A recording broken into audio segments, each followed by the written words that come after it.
If I had the power to produce exactly what I want for next Christmas, I would have all the kings and emperors resign and allow the people to govern themselves. I would have all the nobility crop their titles and give their lands back to the people. I would have the Pope throw away his tiara, take off his sacred vestments, and admit that he is not acting for God, is not infallible, but just an ordinary Italian. I would have all the cardinals, archbishops, bishops, priests, and clergymen admit that they know nothing about theology, nothing about hell or heaven, nothing about the destiny of human race, nothing about devils or ghosts, gods or angels.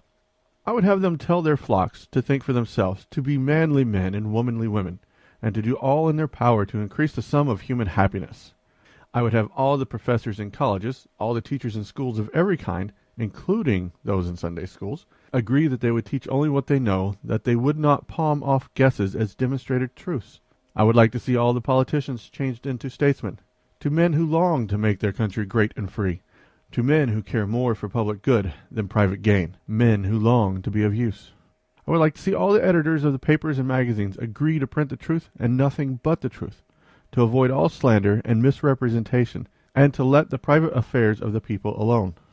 I would like to see drunkenness and prohibition both abolished. I would like to see corporal punishment done away with in every home, in every school, in every asylum, reformatory, and prison. Cruelty hardens and degrades, kindness reforms and ennobles. I would like to see the millionaires unite and form a trust for the public good. I would like to see a fair division of profits between capital and labor, so that the toiler could save enough to mingle a little June with the December of his life. I would like to see an international court established in which to settle disputes between nations, so that armies could be disbanded and great navies allowed to rust and rot in perfect peace. I would like to see the whole world free, free from injustice, free from superstition. This will do for next Christmas. The following Christmas, I may want more. Originally published in the Arena, Boston, December 1897, by Robert. I hardly know enough on the subject to give an opinion as to the time when 8 hours are to become a day's work, but I am perfectly satisfied that 8 hours will become a labor day. The working people should be protected by law. If they are not, the capitalists will require just as many hours as human nature can bear. We have seen here in America streetcar drivers working 16 and 17 hours a day. It was necessary to have a strike in order to get to 14, another strike to get to 12, and nobody could blame them for keeping on striking till they get to 8 hours. For a man to get up before daylight and work till after dark, life is of no particular importance. He simply earns enough one day to prepare himself to work another. His whole life is spent in want and toil, and such a life is without value. Of course, I cannot say that the present effort is going to succeed.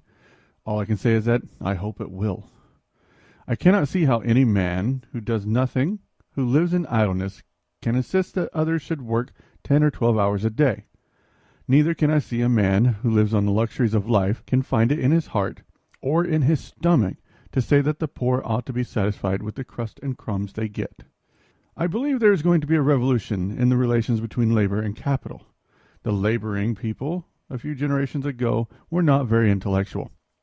There were no schoolhouses, no teachers, except the church, and the church taught obedience and faith, told the poor that although they had a hard time here, working for nothing, they would be paid in paradise with large interest. Now the working people are more intelligent. They are better educated. They read and write. In order to carry on the works of the present, many of them are machinists of the highest order. They must be reasoners. Every kind of mechanism insists upon logic. The working people are reasoners. Their hands and heads are in partnership. They know a great deal more than the capitalist. It took 1,000 times the brain to make a locomotive than it does to run a store or a bank. Think of the intelligence in a steamship and in all the 1,000 machines and devices that are now working for the world. These working people read. They meet together. They discuss. They are becoming more and more independent in thought. They do not believe all they hear. They may take their hats off their heads to the priest, but they keep their brains in their heads for themselves. The free school in this country has tended to put men on an equality, and the mechanic understands his side of the case and is able to express his views. Under these circumstances, there must be a revolution. That is to say, the relations between capital and labor must be changed, and the time must come when they who do the work, they who make the money, will insist on having some of the profits. I do not expect this remedy to come entirely from the government or from the government interference. I think the government can aid in passing good and wholesome laws, laws fixing the length of a labor day, laws preventing the employment of children, laws for the safety and security of working men in mines and other dangerous places. But the laboring people must rely upon themselves, on their intelligence, and especially on their political power. They are in the majority in this country. They can, if they wish, if they will stand together, elect Congresses and Senates, presidents and judges. They have it in their power to administer the government of the United States. The laboring man, however, ought to remember that all who labor are their brothers, and that all women who labor are their sisters. And whenever one class of working men or working woman is oppressed, all other laborers ought to stand by the oppressed class. Probably the worst paid people in the world are the working women. Think of the sewing women in this city. Yet we call ourselves civilized. I would like to see all working people unite for the purpose of demanding justice, not only for men, but for women. All my sympathies are on the side of those who toil, of those who produce the real wealth of the world, of those who carry the burdens of mankind. Any man who wishes to force his brother to work, to toil, more than 8 hours a day, is not a civilized man. My hope for the working man has its foundations in the fact that he is growing more and more intelligent. I have also the same hope for the capitalist. The time has come when the capitalist will clearly and plainly see his interests are identical with those of the laboring man. He will finally become intelligent enough to know that his prosperity depends on the prosperity of those who labor. When both become intelligent, the matter will be settled. Neither labor nor capital should resort to force. Originally published, The Morning Journal, April 27, 1890, by Robert Greene Ingersoll. Secularism. Several people have asked me the meaning of this term. Secularism is the religion of humanity. It embraces the affairs of this world. It is interested in everything that touches the welfare of a sentient being. It advocates attention to a particular planet in which we happen to live. It means that each individual counts for something. It is a declaration of intellectual independence.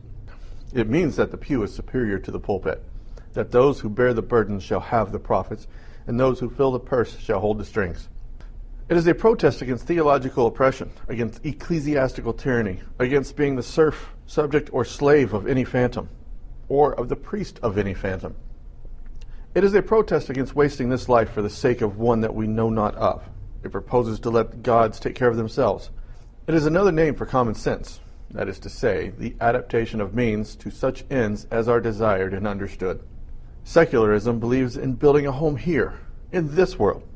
It trusts to individual effort, to energy, to intelligence, to observation and experience, rather than to the unknown and the supernatural. It desires to be happy on this side of the grave. Secularism means food and fireside, roof and raiment, reasonable work and reasonable leisure, the cultivation of taste, the acquisition of knowledge, the enjoyment of the arts, and it promises for the human race comfort, independence, intelligence, and above all, liberty. It means the abolition of sectarian feuds, of theological hatreds. It means the cultivation of friendship and intellectual hospitality. It means the living for ourselves and each other, for the present instead of the past, for this world rather than another. It means the right to express your thought in spite of popes, priests, or gods. It means that impudent idleness shall no longer live upon the labor of honest men. It means the destruction of the business of those who trade in fear.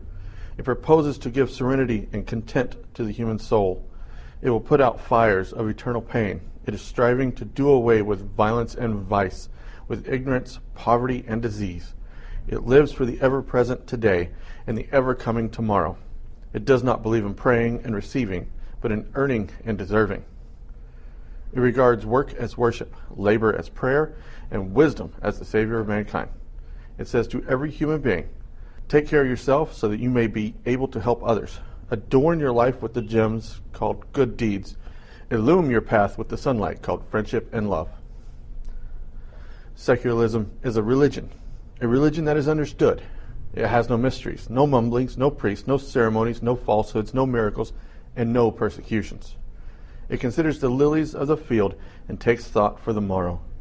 It says to the whole world, work that you may eat, drink, and be clothed, work that you may enjoy, work that you may not want, work that you may give and never need. Originally published in Independent Pulpit, Waco, Texas, 1887, by Colonel Robert Green Ingersoll. Read by Robert. Again we celebrate the victory of light over darkness, of the God of day over the host of night. Again Samson is victorious over Delilah, and Hercules triumphs once more over Omphale. In embrace of Isis, Osiris rises from the dead, and the scowling typhoon is defeated once more. Again Apollo, with unerring aim, with his arrow from the quiver of light, destroys the serpent of shadow. This is the festival of Thor, of Balder, and of Prometheus. Again Buddha, by the miracle, escapes from the tyrant Madura. Zoroaster foils the king. Bacchus laughs at the rage of Cadmus, and Krishna eludes the tyrant. This is the festival of the sun god, and as such let its observance be universal. This is the great day of the first religion, the mother of all religions, the worship of the sun. Sun worship is not only the first, but the most natural, the most reasonable of all, and not only the most natural and the most reasonable, but by far the most poetic and the most beautiful. The sun is the god of benefits, of growth, of life, of warmth, of happiness, of joy. The sun is the all-seeing, the all-pitying, the all-loving. This bright god knew no hatred, no malice, never sought for revenge. All evil qualities were in the breast of the god of darkness, of shadow, of night. And so I say again, this is the festival of light. This is the anniversary of the triumph of the sun over the host of darkness. Let us all hope for the triumph of light, of right and reason, for the victory of fact over falsehood, of science over superstition. And so hoping, let us celebrate the venerable festivals of the sun.